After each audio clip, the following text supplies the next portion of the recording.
Hello friends, आज के video में हम बात करने वाले हैं about the classification of snakes. जब हम क्लासिफिकेशन ऑफ स्नेक्स की बात करते हैं तो हमने इन्हें दो बहुत ही ब्रॉड कैटेगरीज में क्लासिफाई किया है, that is poisonous and non poisonous snake.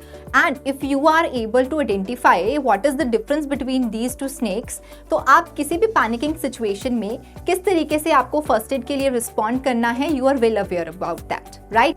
So if I talk about the first difference, तो वहां पे पहला आ जाता है shape of the head.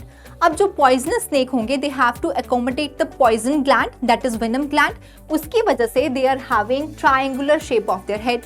Whereas जो नॉन पॉइजनस ग्लैंड है, सो जो नॉन पॉइजनस स्नेक होने वाला है उसके पास किसी भी तरीके का पॉइजन ग्लैंड जो है वो नहीं होगा, तो उन्हों का जो हेड का शेप है that is oval and more like a rounded shape. Whereas जो पीपल ऑफ आई है, आई बॉल है, पॉइजनस स्नेक में आपको ये वर्टिकल स्लिट की फॉर्म में मिलेगा, यानी कि more like a cat I.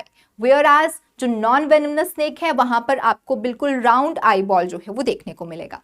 Next, अगर मैं बात करूं about the fangs, which is one of the important thing, कि अगर स्नेक बाइट हुआ है, how you can identify, right?